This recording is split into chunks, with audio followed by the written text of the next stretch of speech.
Morning guys. Good morning,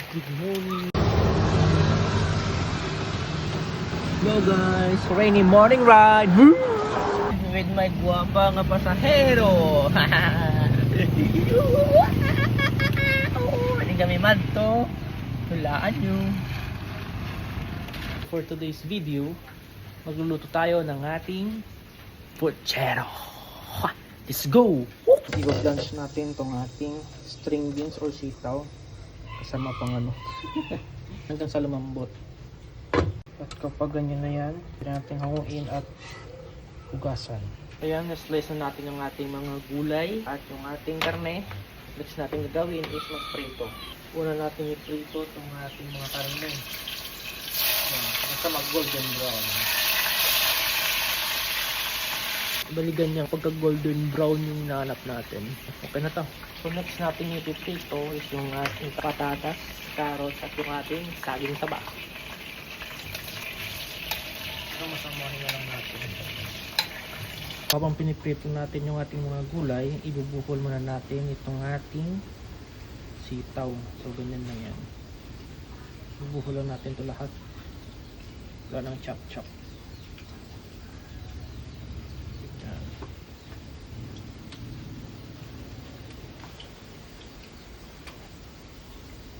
Ayan na nga ang ating mga binuhol na after natin na-prito lahat ng ating gulay, post na tayo sa pagigisa. So bali reduce na lang natin itong mantika. Tapos dito na tayo mag-isa.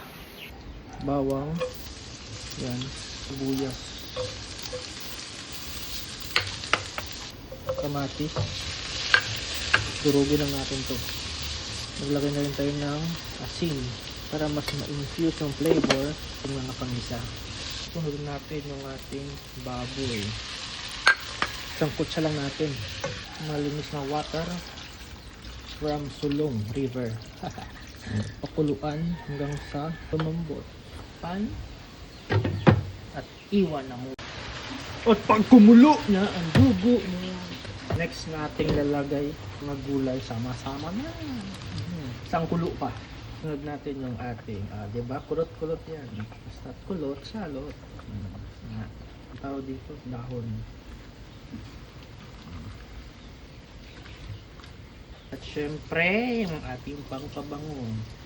Siling pangsigang. Takpan. Para wala. Luto na ang ating puchero. Oh. Yummy, yummy. Ito yung masarap higupin kapag malamig at maulan ng panahon. Kainan na right there.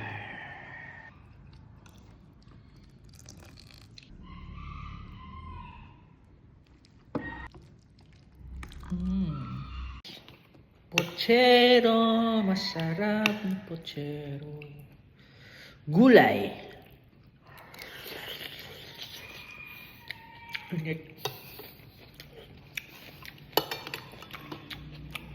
Karne.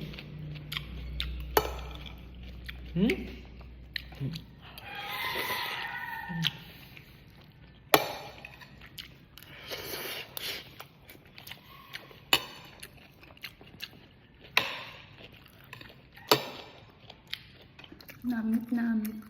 Ako.